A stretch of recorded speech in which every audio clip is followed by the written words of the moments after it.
নবী গো, আল্লাহর পক্ষ থেকে আমি আজরাইল আসছি একটা বিধান নিয়ে। আল্লাহ আমাকে হুকুম প্রদান করেছেন, আপনি যদি আমাকে অনুমতি দেন আমি জান কবজ করব, আর আপনি অনুমতি না দিলে আমি আজরাইল ফিরে চলে যাব। আপনার যতদিন মন চায় ততদিন উম্মতের মাঝে আপনি থাকবেন। আল্লাহর আইন বান্দার হায়াত শেষ 1 সেকেন্ড আগেও না পরেও না, কিন্তু এই আইন নবীর বেলায় না। নবীর বেলায় আইন হলো হুজুর অনুমতি দিলে নিব, না দিলে আপনি যতদিন মন চাই থাকবেন। আমরা সেই নবীর উম্মত। বলেন ওই নবীকে তাজিম করার জন্য দলিলের দরকার। কোরআন কার? চুমা দেওয়ার জন্য দলিল লাগবে, বুকে নেওয়ার জন্য দলিল লাগবে, মাথায় নেওয়ার জন্য দলিল লাগবে, কারণ এটা আল্লাহর কালাম, এটা নিজেই ইজ্জতওয়ালা, এটা নিজেই দলিল, নিজেই ইজ্জতওয়ালা। আল্লাহর পরে ইজ্জতওয়ালা নবী, আল্লাহর পরে ঈমানওয়ালা নবী, আল্লাহর পরে মানলেওয়ালা নবী, আল্লাহর পরে আমার নবী। অতএব ওই নবীর তাজিম করার জন্য দলিলের দরকার হয় না, নবী নিজেই দলিলওয়ালা। যারা দলিল চায় সব কয়টা শয়তানের ভাই। ওইরকম আতা সাতা লেতা খাতা মানার টাইম আমাদের হাতে নাই।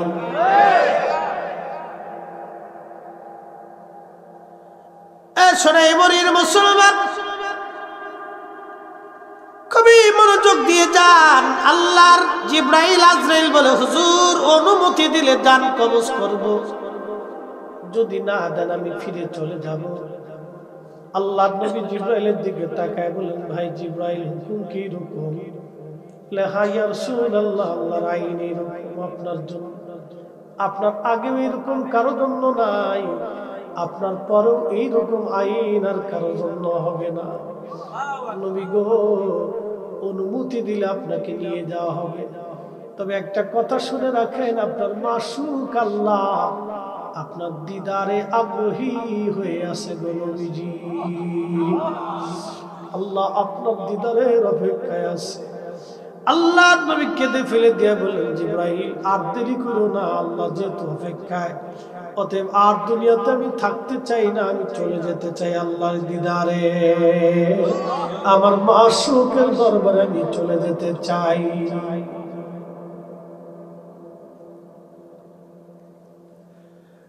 সেই নবীর জন্য সাহাবীরা পাগল পারা। নবীর ইন্তেকাল হয়ে গেল, সারা মদিনার সংবাদ রাসূল আর নাই। আবু বকর পাগলের মতো হয়ে গেলেন, তলোয়ার হাতে নিয়ে আবু বকর হযরত ওমর ডাক দিয়ে বললেন, সাহাবীরা কেউ যদি বলো নবী নাই মরে গেছে, তাহলে আমি তারে হত্যা করব। পাগল পারা হয়ে গেলেন। হযরত বেলাল আযান বন্ধ করে দিলেন। এতই ব্যাকুল হইলেন, নবীর ইন্তেকালের দিন থেকে আর কোনোদিন আযান দেন না।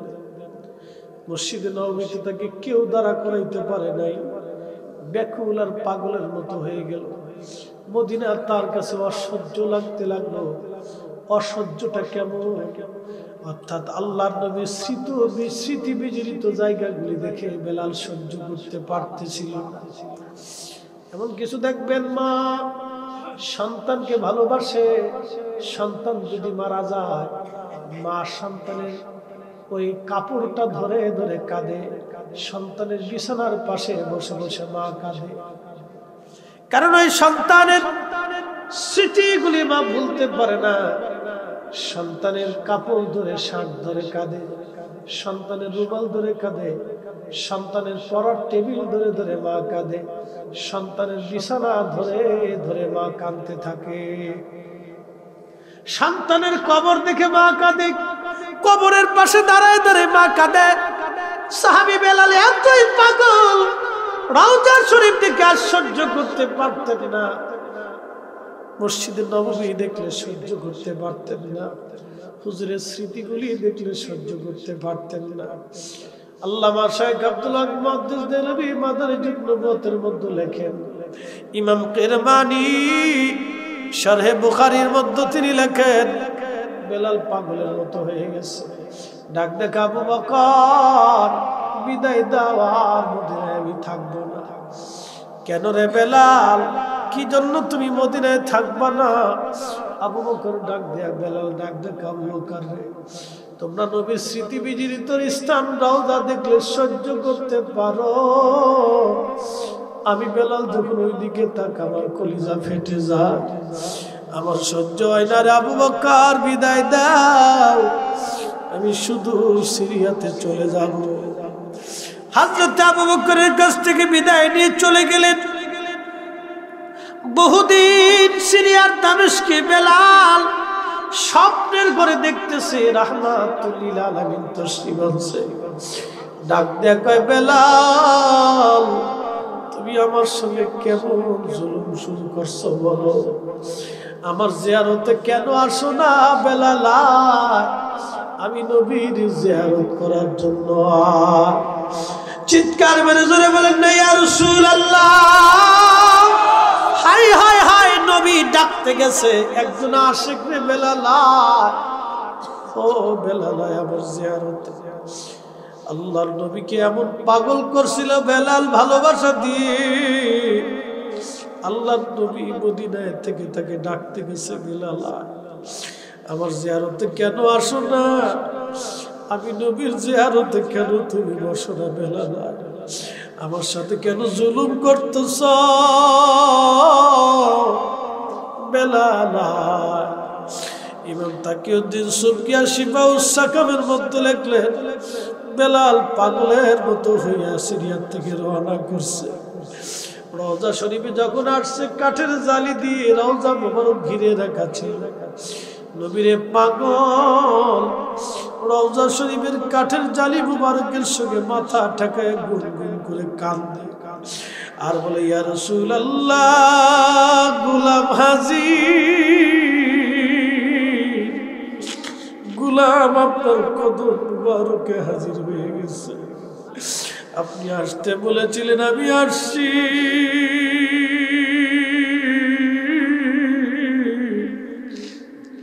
আপনি আসতে বলেছিলেন, আমি গোলাম হাজির হয়ে গেছি।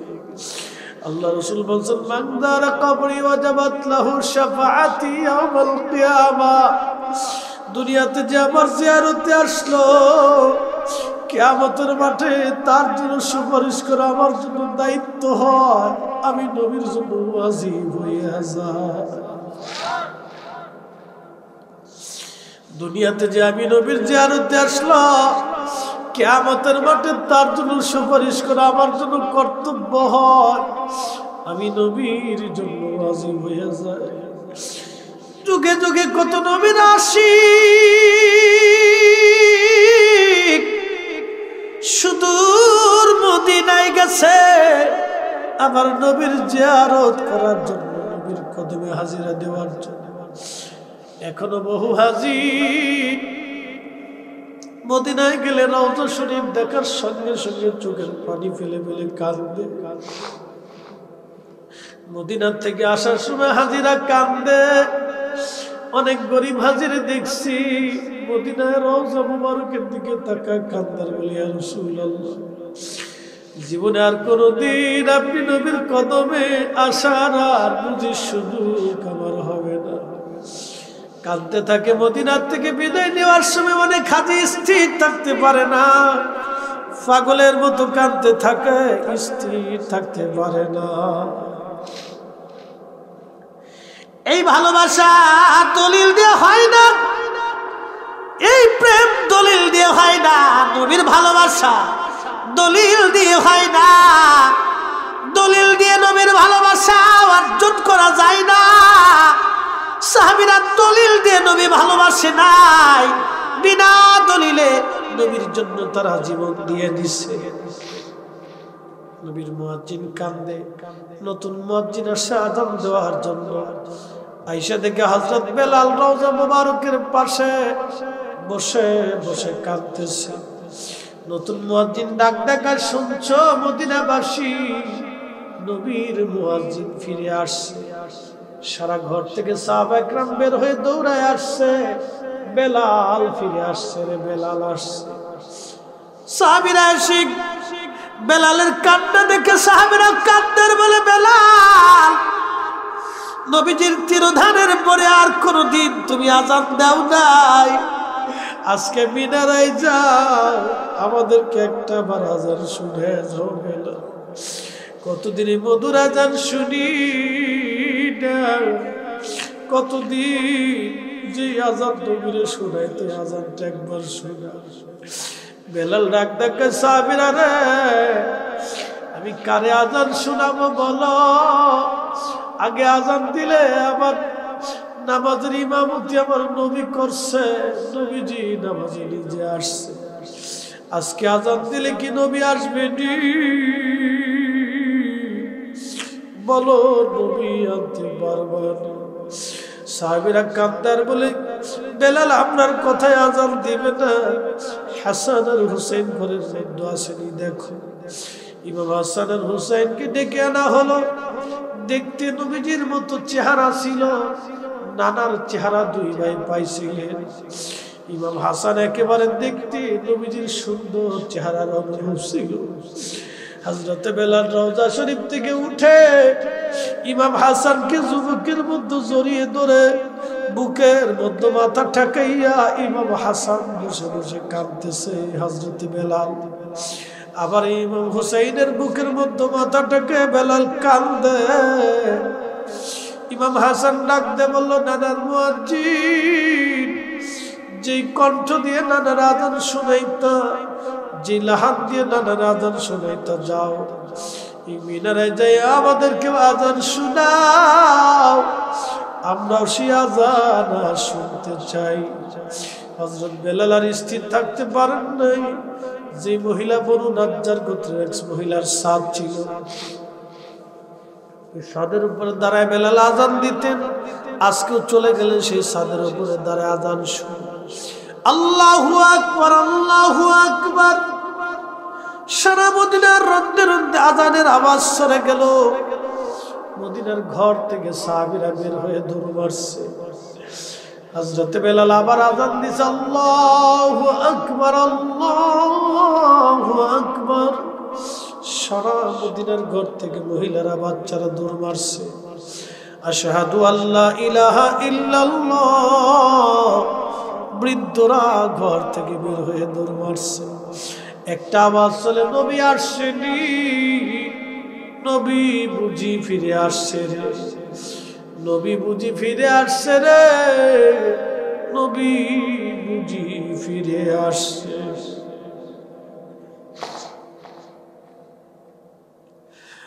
আযানের ফয়জত এতই কঠিন,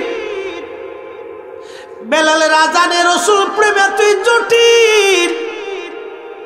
পৃথিবীর সব ইমামরা লিখতেছে, আযানের ফয়জতে টিকতে না পারে নবী বিরহ বেদনার প্রেমে, রাসূল প্রেমে বিভোর হইয়া মদিনার সব ছোট বৃদ্ধ যুবক আর নারী শিশু বাচ্চা থেকে শুরু করে সব কান্না শুরু করে দিল। গুন গুন করে মদিনা থেকে কান্নার আওয়াজ আসে। একটা শব্দ, নবী বুঝি আসছে রে, নবী বুঝি ফিরে আসছে। হে রাসূল তোমায় ভালোবাসি,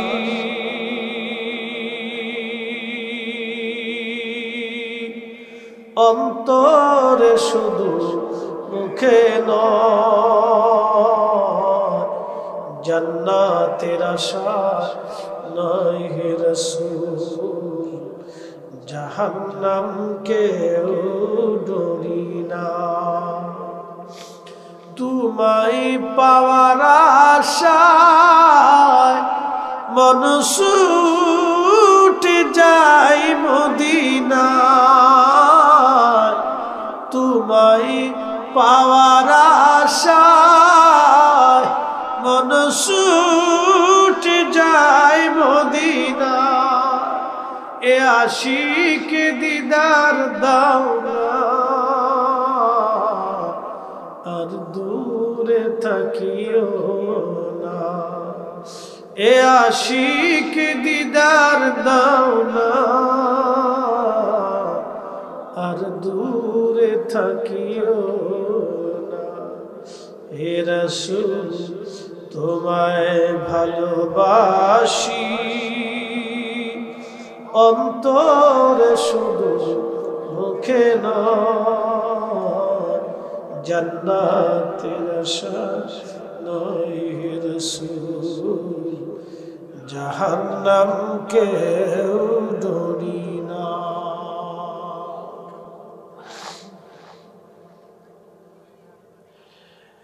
হযরত বেলাল ডাক দিছে, আশহাদু আল্লা ইলাহা ইল্লাল্লাহ।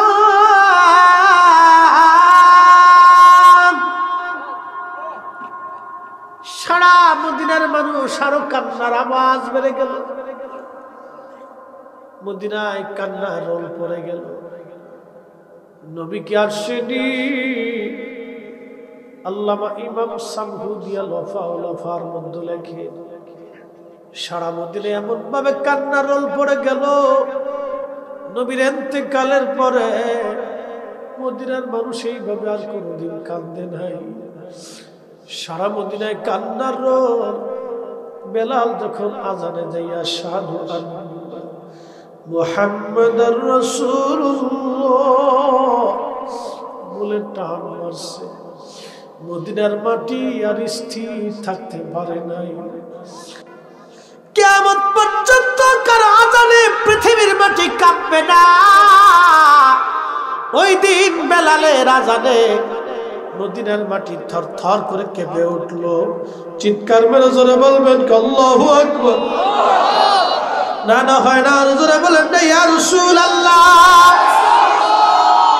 নবীর প্রেমিকেরা দিশেহারা মরণের ভয় করে না, প্রেম কেহ মরে না।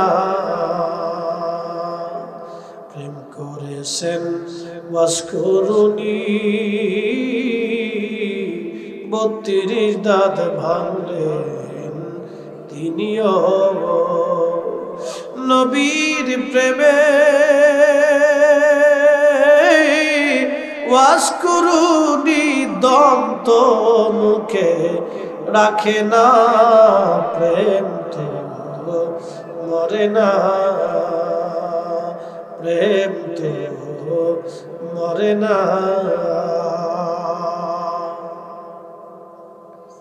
পৃথিবীর মাটি থরথর করে কেঁপে উঠছে বেলালের আজানে।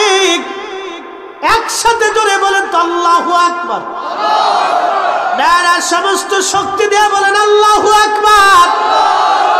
কি মনে করছেন সেই আজান, যে আজান আরশে মুআল্লার সামনে হাসরের মাঠে বেলাল আবার দিবে। হাসরের মাঠে বেলাল ওই আজানটা আবার দেবে।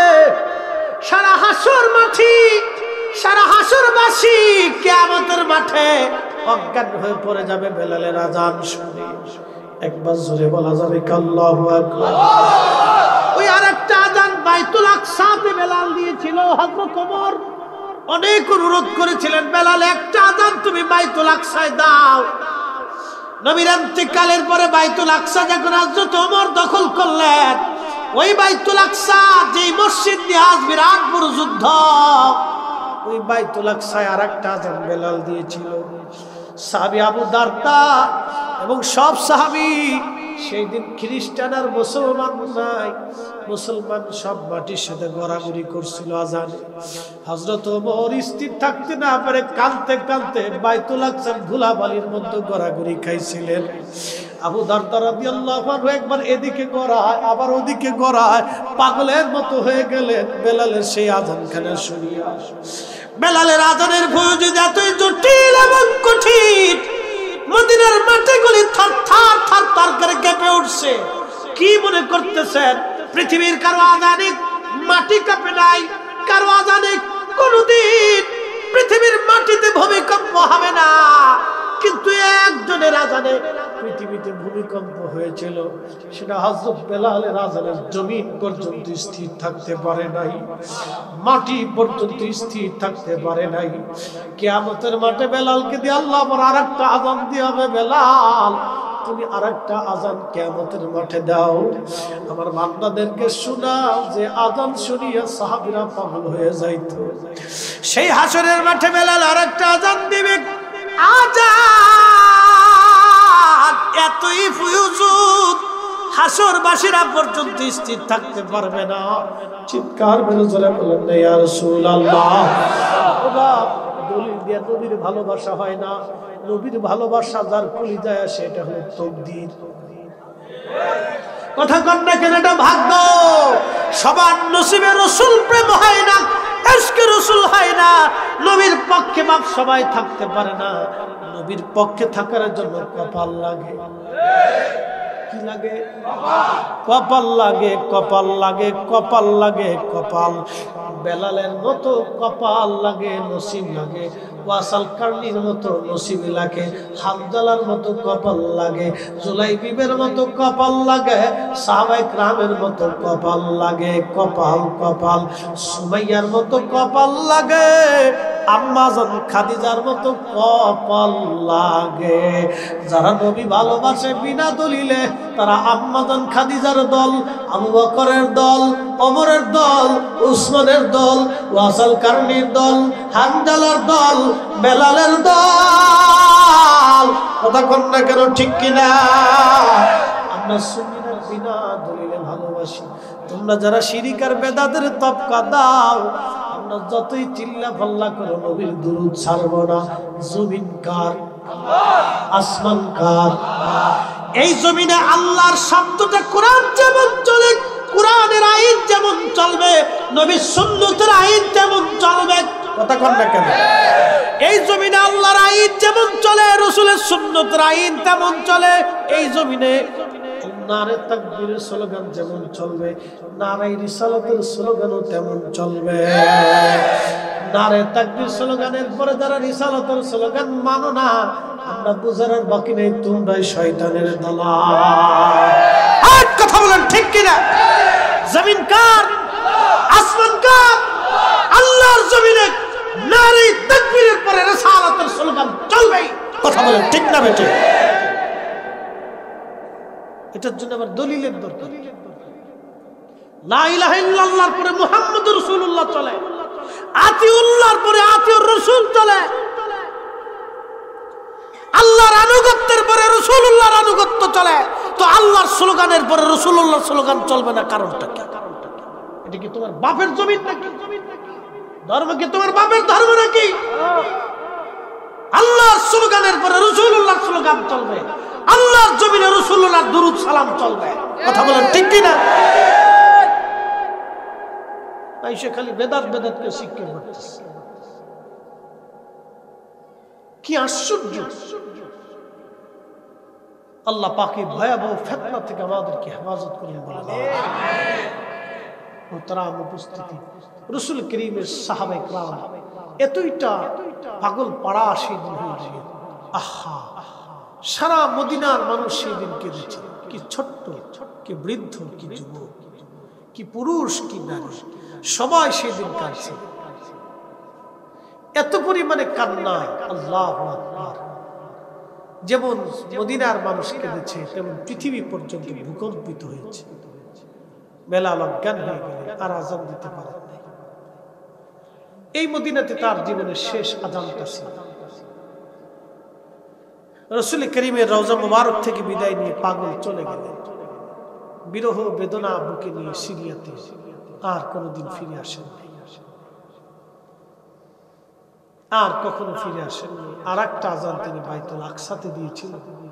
সেই আযানের এমনই ফুয়ুজত ছিল, বাইতুল আকসাতে খ্রিস্টানরা পর্যন্ত কাঁদছিল তার আযান শুনে। কি আযানের মধুর টান কলিজা পর্যন্ত ছিঁড়ে নিয়ে আসে। আল্লাহ আল্লাহ। আযানের ফুয়ুজত এতই কঠিন এবং জটিল ছিল যে কলিজা পর্যন্ত ছিঁড়ে নিয়ে আসে। রাসূল প্রেমের কথা শোনার পরে আপনাদের যেমন কলিজাগুলি ছিঁড়ে আসে, সেদিন যারা রসুলকে দেখছিল তাদের কলিজার ভিতরে কি পরিমাণে ব্যথা লাগতো আপনি চিন্তা করেন। আপনারা না দেখেই কলিজা সিরিয়াস, যদি দেখতেন তো কি পরিমাণে কলিজা সিরিয়াস। সেই দিন তারা রসুল করিমের সোহবতের মোহাম্মতে যারা ছিল তাদের কলিজা কেমন ভাবে ব্যথা লাগতো, কিভাবে তাদের ইশক ছিল মাটি পর্যন্ত থরথর করে কেঁপে উঠছে। আল্লাহু আকবার। পৃথিবীতে আর দ্বিতীয়টা মুহতারাম ইমানের জন্য সাহাবা কিরাম এইভাবে ত্যাগ বিসর্জন দিয়েছিল। পিঠের চামড়া, গোশত, জীবন, সন্তান সব চলে গেছে।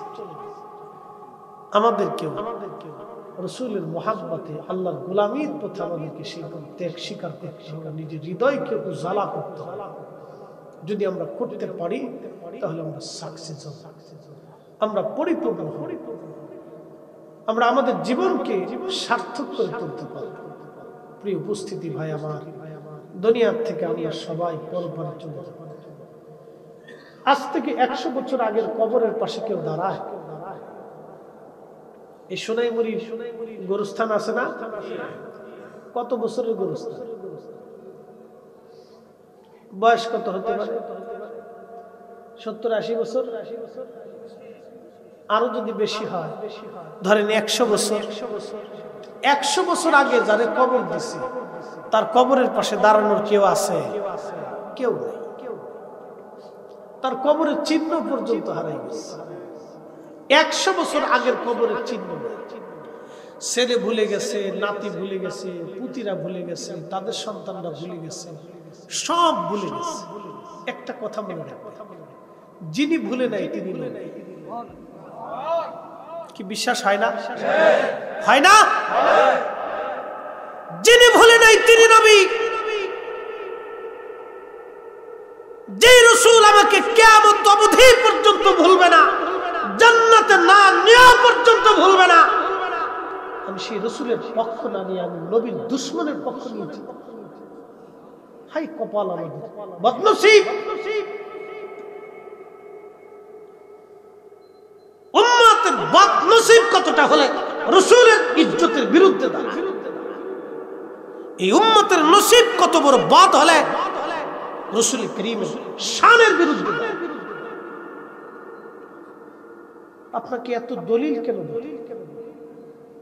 কোরআন শরীফ 23 বছরের জীবনে 22,000 বার জিবরাইলের আগমনে 114টি সূরা আল্লাহর হাবিবের কলব মোবারক আল্লাহ নাযিল করেছে। এই কোরআন যদি পাহাড়ের উপরে রাখা হতো, আল্লাহ নিজে বলতেছেন লা রাআইতা, নবী আপনি দেখতেন, খাশিআম মুতাসাদ্দিআম মিন খাশিয়াতিল্লাহ, আমি আল্লাহর ভয়ে পাহাড় গলে মিশে যাই। আল্লাহু আকবার। পাহাড় অস্তিত্ব বিলীন হয়ে যায়। সেই কোরআন আল্লাহ তার রাসূল করিমের কলব মুবারকে জমা করছেন। তাহলে সেই কলবের শক্তি কত? বুঝেন তো? সেই কলবের শক্তি কত ছিল? আপনি রাসূলকে নিয়ে টালবেটাল করে দলিল চাই, বহাস করবার চাই। কি একটা পাগলের জন্ম হয়েছে দেশে, বুঝলাম। হ্যাঁ, একটা পাগল ছাগলের দেশ ভরে গেছে। শয়তান এসে ইমানদারের সাথে চ্যালেঞ্জ দিতেছে। পাগলের দেশ ভরে গেছে। শোনেন, শানে রাসালাত নিয়ে, রাসূল করিমের শান ও ইজ্জত আজমত নিয়ে যারা ছোট করে দেখে, চুল পরিমাণ বেশি করে দেখতে হবে, চুল পরিমাণ। আমি আপনাদেরকে একটা ছোট্ট ঘটনা শোনাই, যদিও এগুলি ইসলামের কোনো দলিল না, কিন্তু শিক্ষা। এক বুজুর্গ মদিনাতে গেছে, তো মদিনার মানুষ তো মেহমান প্রিয়, আনসারীরা সবসময় মেহমানদেরকে আদর করত, ডেকে ডেকে নিয়ে খাওয়াইতো। এখন আমরা মানুষের খাওয়ালে এটা বলে দলিল দেওয়া, কি কথা কন না কেন? খাওয়ানোর পরেও কে সিন্নি, আমরা বলে সিন্নি খাওয়াই, আমরা সিন্নির লোভে গেছি। আর উনি মনে খায় না, উনি এত বড় বুজুর্গ, না খেয়ে থাকে।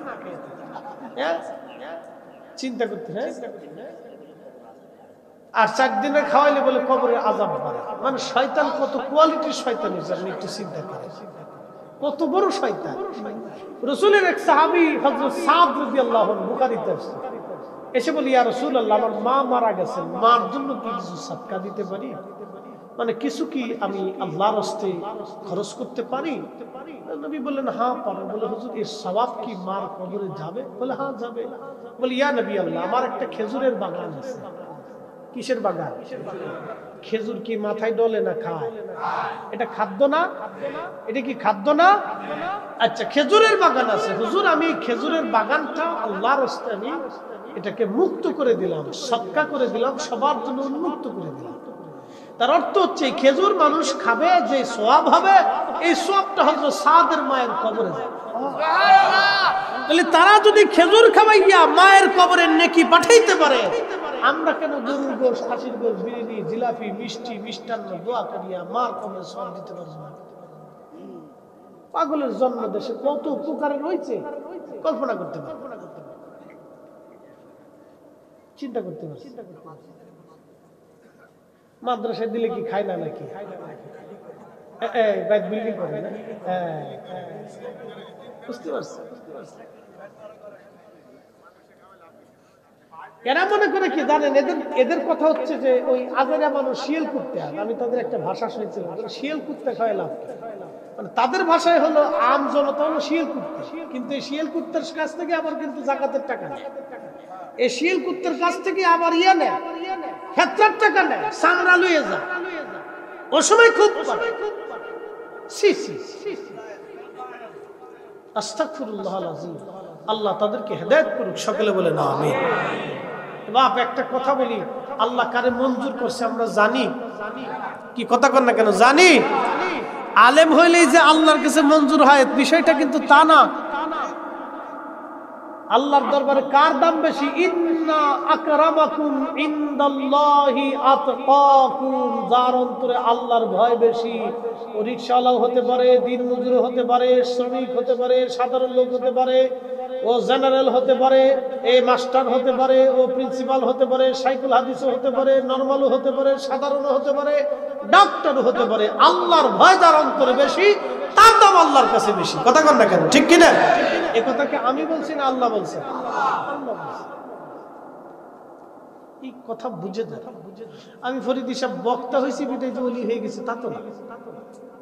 আমার চাইতে ওলি বহুত আছে যারা রাত্রিবেলা উঠে তাহাজ্জুদের নামাজ পড়ে, সারা রাত্র আল্লাহর ইবাদতে কাটায়, জীবন চলে যাবে, না খেয়ে থাকবে, হারাম খাবে না। কি কথা কন নাকি? না খেয়ে থাকবে, হারাম খাবে না। মোহতারাম উপস্থিতি, আল্লাহ আমাদের প্রত্যেকের বুঝদান করুন, বলে না হকের পথে যেন আল্লাহ মঞ্জুর করেন। আল্লাহ আমাদের প্রত্যেকের কবুল করুক, আমিন। আসেন নবীজিকে দাঁড়ায় সালাম জানাই, ইয়া নবী সালাম। এই যে আজকে এখানে খতমে কোরআনুল কারীম হচ্ছে, খতমে সালাওয়াতে নারিয়া শরীফ, খতমে ইউনুস শরীফ, খতমে আম্বিয়া শরীফ, খতমে খাজিদা, দুরুদ, বিভিন্ন বিষয়ে। দেখেন অজু ছাড়া কোরআন শরীফ পড়াটা তাকওয়ার খেলাফ। কোরআন আল্লাহর কালাম। কার কালাম? আল্লাহ পাক না না পাক? আল্লাহ পবিত্র, আল্লাহর কালাম। জোরে বলেন আল্লাহর কালাম। পবিত্র কালাম তেলাওয়াত করতে হলে আপনাকে পবিত্র হওয়াটাই বাঞ্ছনীয়। সেটা মোবাইলে পড়েন, আর এটা ধরতে হলে তো আপনাকে ওযু লাগবে। তবে মোবাইলের ভিতরে যে কোরআন শরীফ আছে এটা পড়তে হলে আপনাকে ওযু লাগবে। কোরআন যেখান থেকেই পড়েন আপনাকে ওযু লাগবে, এক কথায় শেষ। মোবাইল থেকেই পড়েন, আর সরাসরি এই কাগজ থেকেই পড়েন, আর আপনি সিপারা থেকেই পড়েন, আর আপনার কিতাব থেকেই পড়েন, এটা আপনার ওযু লাগবে। আল্লাহর কালাম পবিত্র, আল্লাহ নিজে পবিত্র, অতএব পবিত্র হয়েই তেলাওয়াত করতেই হবে, আপনাকে ওযু লাগবে। ওযু ছাড়া এটা চলবে, ওযু ছাড়া এগুলো তাকওয়ার খেলা। এই যে দোয়া, এটা চলবে। কোরআন খতমের পরে যে দোয়া হয়, এই দোয়া আল্লাহর কাছে কবুল হয়। খাদেম রাসূল হযরত আনাস রাদিয়াল্লাহু আনহু আদত ছিল, অভ্যাস ছিল, তিনি প্রত্যেক রাত সারা রাত কোরআন শরীফ পড়ে খতম দিতেন। তো শেষের এক পারা দুই পারা উনি বাকি রাখতেন, 29-30 পারা বাকি রেখে সকালবেলা ফজরের নামাজের পরে উনি বাড়ি যাইতেন। ওনার অনেক অত্যধিক পরিমাণে আল্লাহ সন্তান দিয়েছিল, 100-র মতো সন্তান ছিল, আওলাদ ছিল। সব সন্তানদেরকে ডেকে এনে উনি বসাইয়া কোরআন বাকি 30 পারা তেলাওয়াত করে উনি সবাইকে নিয়ে দোয়া করতেন। একসাথে বলবেন না মারহাবা? কি খতমের পরে? জোরে বলেন, কি খতমের পরে? কোরআন খতমের পরে খাদিমুর রাসূল হযরত আনাস সব আওলাদ ফরজন নিয়ে নাতি নাতনি স্ত্রী পুত্র পরিজন নিয়ে দোয়া করতেন আর বলতেন, ও আমার আওলাদরা, আমি আমার মাসুক নবীর জবান মুবারক থেকে শুনছি কোরআন খতমের পরে যে দোয়া হয় এই দোয়া কবুল হয়ে যায়। তাহলে বলেন, ঘরে ঘরে কোরআন খতম চলবে? খতমে খাজেগান চলবে? মিলাদ শরীফ চলবে? কারণ কি? দুয়ার দরকার। কথা বলেন ঠিক কিনা? কিসের দরকার? দুয়ার দরকার। যারা বন্ধ করতে চায় এগুলি সব শয়তানের আওলাদ। ওরা চায় যেটা বন্ধ হোক, শয়তান চায় দোয়া বন্ধ হোক, কারণ দোয়া ছাড়া আল্লাহর কাছে ক্ষমা পাওয়ার কোনো রাস্তা নাই। শয়তানের চ্যালেঞ্জ হলো, আল্লাহ তোর বান্দাকে গুনাহ করাইয়া জাহান্নামে পাঠাবই। নবী সারা আমরা যাহাছি সবাই গুনাহ যুক্ত। শ্রোতা বক্তা ইমাম মুসল্লি কেউ গুনাহ থেকে মুক্ত না। এই জন্য শয়তান তার চ্যালেঞ্জে পাস, কিন্তু আল্লাহর একটা চ্যালেঞ্জ আছে। এ শয়তান, তুই গুনাহ করাবি, আর মুসনাদ আহমদের হাদিস, তুই গুনাহ করাবি আর আমার বান্দা আমার কাছে ক্ষমা চাইতে দেরি হবে, আমি আল্লাহ মাফ করতে দেরি করব। দোয়া বন্ধ হয়ে যাক, এটা শয়তানের চায়। আর আমার দেশের শয়তানের দালাল যেগুলি আছে এগুলো বন্ধ করার জন্য চেষ্টা করতেছে। আমরা সুন্নিরা বাঁচা থাকা অবস্থায় বন্ধ হবে না। জোরে জোরে জোরে বলেন, জোরে বলেন। বন্ধ করব হবে